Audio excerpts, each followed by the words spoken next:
little assistance, which as a government we should and do it in time, and therefore we had a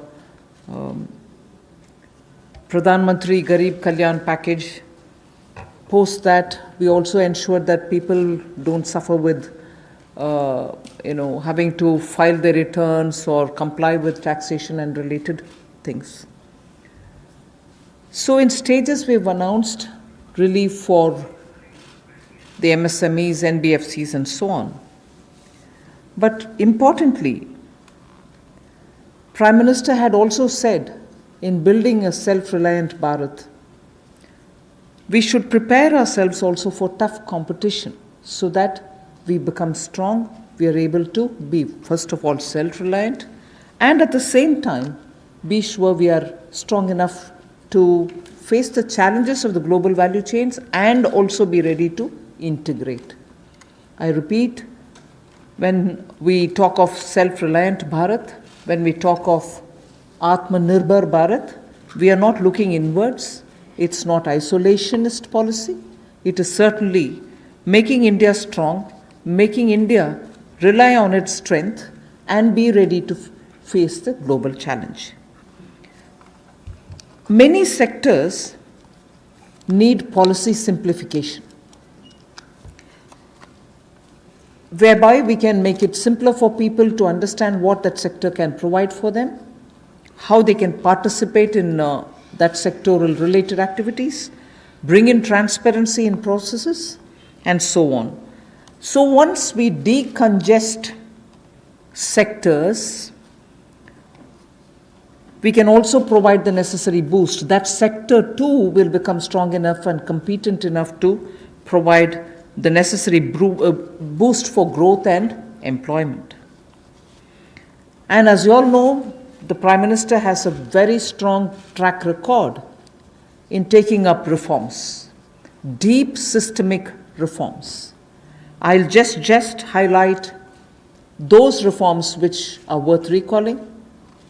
And on those reforms, it was public knowledge, and all of you all covered extensively the efforts that had gone to take everybody on board so that those reforms become everyone's reform. DBT, the direct benefit transfer. Today it's become very useful for us to be able to directly give money in the hands of people. GST, which had been pending for a very long time, all states were taken on board, and GST brought in one nation, one market.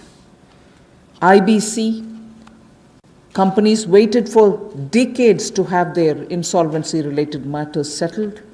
Limited success was felt through the various other programs, schemes which existed, SARFAESI or BIFR and so on. Then the several steps which were taken for ease of doing business so that India becomes an attractive destination for investment. You also had the public sector banks reforms, not only just infusing some equity, but also making sure that they become professionally managed, although they are public sector banks, and performing well, but still they needed to have more professionalism. So that was also, and giving independence for them, because that's an area in which I would take extreme pride to say, between 14 until today, you wouldn't have had one phone call going to any one of the banks saying, give this loan to my cousin or my whoever. No cronyism has been developed through the banks. Direct taxation reforms, Revenue Secretary is here. Most unexpected time, the country saw that a drastic step had been taken, drastic but in a favorable sense. Power sector reforms. Udai was a scheme which was brought in with a great sense of wanting to clean up that sector. It has its challenges, but it was a daring reform. Coal sector, and also water and irrigation. There are many such I can list, but Prime Minister Modi has been absolutely consistent in making sure reforms are taken up. So structural reforms are the focus of today's announcements. Today's announcements are focusing on structural reforms. The sectors in which these measures will be impacting are those sectors with these reforms which are going to be the new horizon for growth. And therefore, we see great potential in more investments which can be drawn with the reforms that we are announcing today. More production can be clearly marked, and certainly it will lead to a lot more employment possibilities.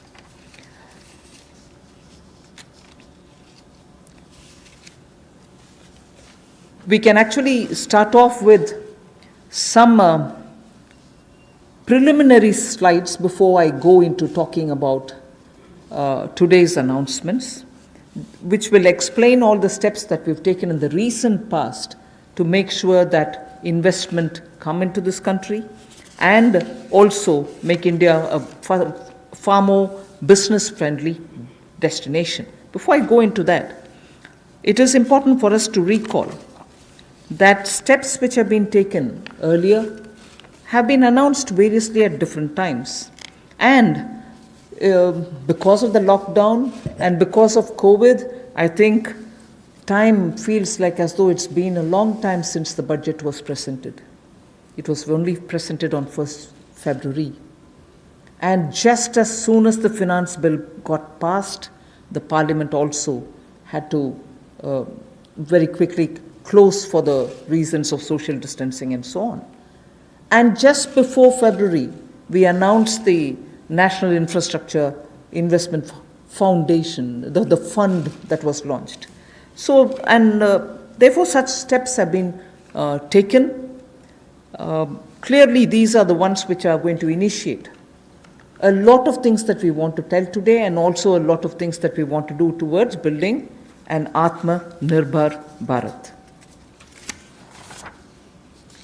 So if we can go to the first slide. The policy reforms to fast-track investments. In the last couple of months, an empowered group of secretaries has been formed who also looked at project development, and project development cells were formed in various ministries. Ranking of states on investment attractiveness is also being worked out. This will make them compete for new investments, and promotion of champion sectors such as the solar PV manufacturing and so on, the advanced cell battery storage research. These kind of activities are also being given a priority. So for an Atmanirbhar Bharat and for Make in India, such steps are crucial, and we want to make sure that efforts which have been taken clearly give us the confidence that Make in India, which was launched at least 3 years back, as an initiative to change the mindset of people, to bring in new ways of doing business, to make sure that India becomes attractive on its strength, are all being received very well. So today, if I look at Make in India for Atmanirbhar Bharat, the foundation was laid earlier, and many investors have found that India's market, size of India's market, the aspirational middle class, the rule of law which prevails, and also making sure the talent pool which exists in India makes India an attractive destination for producing for India and also for producing in India and exporting from India. So that is exactly what has been shown here, and incentive schemes are being given for these champion sectors. So we need to clearly understand the purpose with which, when we talk of Atmanirbhar Bharat, it is on all these steps building India's strengths. The next slide would show you that attempts and also efforts have already started for upgradation of industrial infrastructure. I'm saying all this because the reform steps that I'm going to announce will have all these also having a play in the various steps that we are announcing. Upgradation of industrial infrastructure is something which we need to talk about afresh, although industrial infrastructure, industrial land banks, and also clusters have been recognized long time back. But they're all somewhat being utilized, many of them lying unutilized. So now, using technology, we are making sure these land parcels are, through GPS, GIS mapping, are able to be identified, location cleared, their challenges being identified, common facilities which have to be created will all be done. 3,376 industrial parks and estates and SEZs have between them, have among them 5 lakh hectares, all of them mapped as industrial information system can map them for future use. So this will be a part of the portal which we'll be running, so that it will be available for any future potential investor to say, I know land exists there, we can go set up a business there. In the meanwhile, the state government working to this with the center is going to provide all the common facilities. So all industrial parks also will get ranked by 2020-21, so that we know what is the level of readiness that they have and how ready they are for competition. So with this said as a broad introductory statement, I just want to highlight the 8 sectors about which we are going to talk, where reforms are being brought in: coal, minerals, defense production. I read out separately the next 3, although they together contribute for flying, airports, and also aerospace related matters. Airspace management, airports, MRO, which is maintenance, repair, and overhaul. So those 3 all go over to the civil aviation area. Distribution companies in the union territories, power distribution companies in the union territories. Space sector, where ISRO and others have been flag bearers for India. Atomic energy. So 8 sectors, but I will be showing you about 10 to 12 slides, all of them explaining each one of these sectors in detail. नमस्कार। आत्मनिर्भर भारत की जो कल्पना माननीय प्रधानमंत्री जी ने हम सबके सामने रखी थी और 20 लाख करोड़ का पैकेज देश भर के लिए लाए थे, उसी कड़ी में आज चौथी प्रेस वार्ता में नए क्षेत्र कौन से हमारे विकास के लिए हो सकते हैं, उसको लेकर क्या बदलाव, क्या रिफॉर्म्स लाई जा सकती हैं, उसको लेकर आज हम आप सबके सामने आए हैं। क्योंकि माननीय प्रधानमंत्री जी ने कई बार पहले भी कहा है, रिफॉर्म, परफॉर्म, ट्रांसफॉर्म, और उसी दिशा में सबसे पहला कदम है रिफॉर्म्स लाने का। पिछले कुछ दिनों में एमएसएमई सेक्टर हो या एग्रीकल्चर सेक्टर हो, इनकी परिभाषाएं चाहे एमएसएमई की हो, ये एसेंशियल कमोडिटीज़ एक्ट की हो, एपीएमसी एक्ट की बात हो, इनको बदलने से ही इतनी पॉजिटिव बातचीत पूरे देश भर में हो रही है। एक सकारात्मक सोच इन दोनों वर्गों में देश भर के करोड़ों लोगों के बीच में चल रही है। एक नया क्षेत्र या बाकी नए क्षेत्र जिनकी माननीय वित्त मंत्री जी ने अभी बात कही कि 8 नए क्षेत्रों को लेकर आप सबके सामने आए हैं।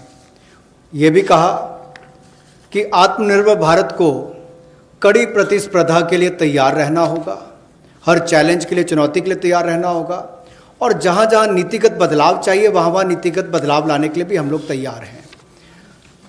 अब इम्प्लीमेंटेशन की बात आती है, उसके लिए माने ही मोदी जी जाते हैं कि किस तरह से अच्छी इम्प्लीमेंटेशन पिछले 6 वर्षों में करके दिखाई, चाहे वो जीएसटी की बात हो, इंसॉल्वेंसी बैंक्रप्सी कोड की बात हो, जनधन योजना की बात हो, यूपीआई जैसे प्लेटफॉर्म बनाने की बात हो, हर गांव में बिजली और हर घर को राशन देने तक की कोविड-19 की स्थिति में बात हो।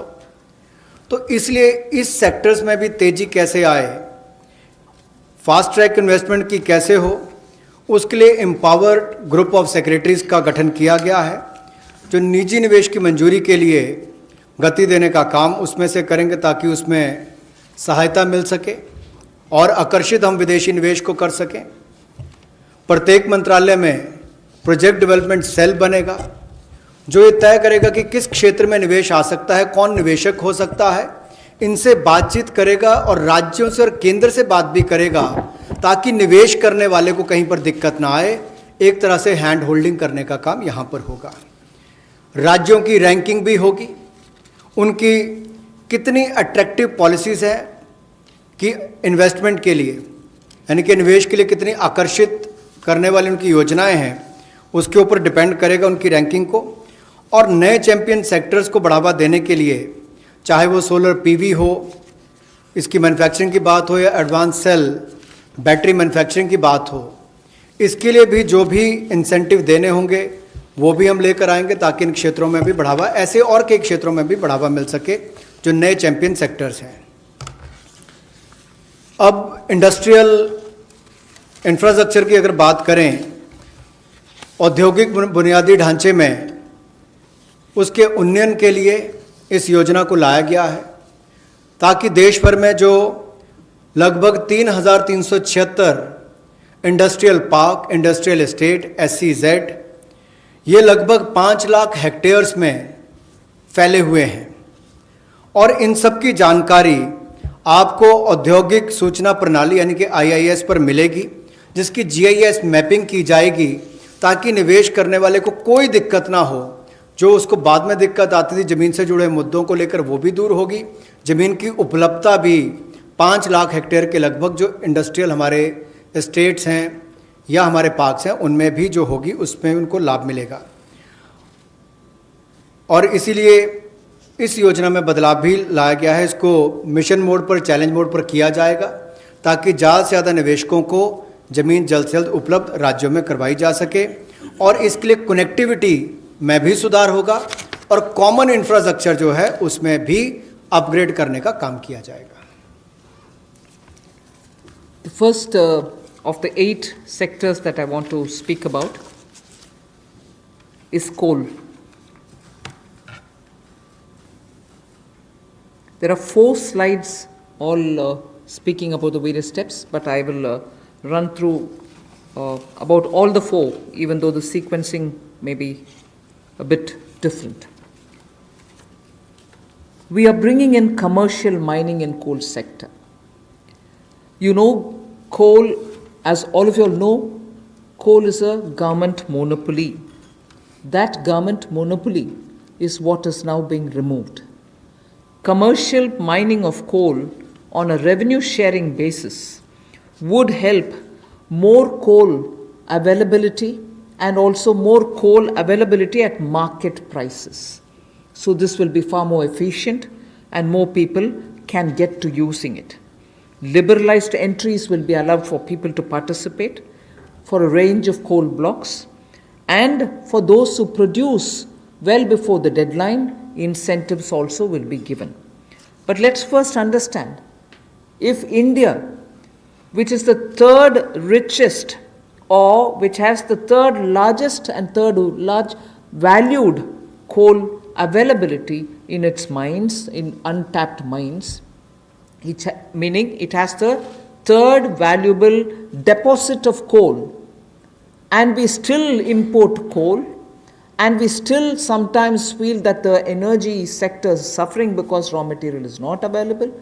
So regulations are required, and this line you would recall I have said day before yesterday, I have also said yesterday, regulations are required when there is a shortage.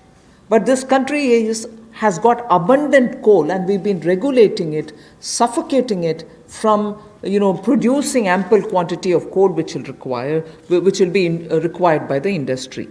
Economy can be benefiting from this kind of opening up. Of course, we are conscious that coal is not so environment friendly. So in order to have coal converted into gas, we are providing incentive so that coal is also used, but the environment commitments of India are honored, and we benefit from gasification of coal. And also the coal bed methane also will be auctioned, so that these coal beds which are with Coal India but untapped also can benefit the country. So the coal bed methane extraction also will happen through auctioning. 50,000 crores will be spent by Government of India for creating evacuation infrastructure, because after the coal is mined, brought to the pit head, you don't have enough right kind of infrastructure to have this coal, mined coal, evacuated from there. So 50,000 crores is being given to ensure that evacuation infrastructure is provided. So this is, in short, what is being done to bring in reforms in the coal sector.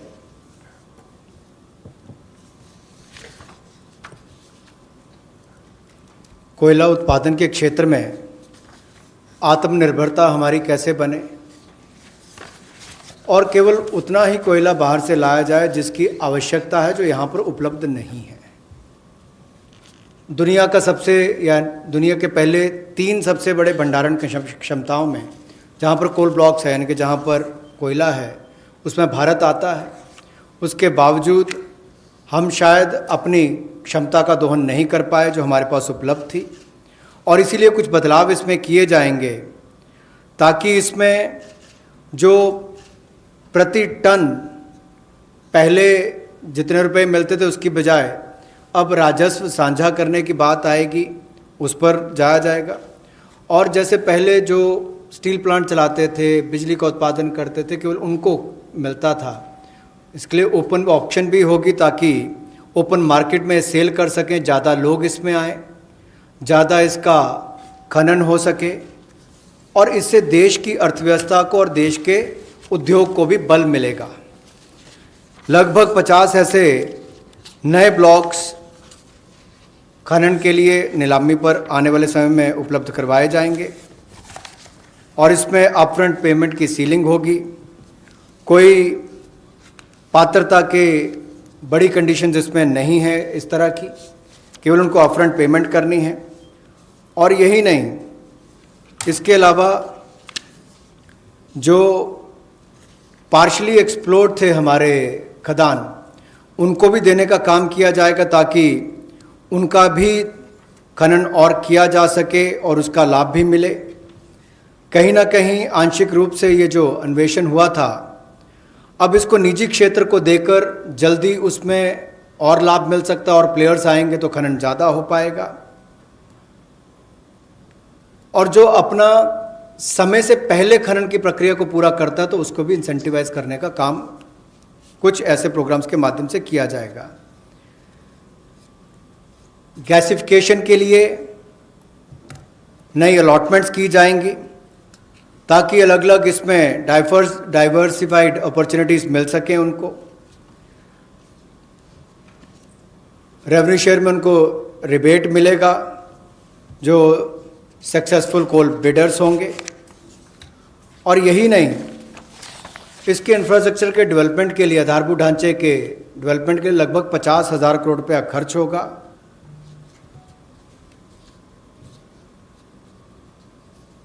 और ये जो कोल India limited की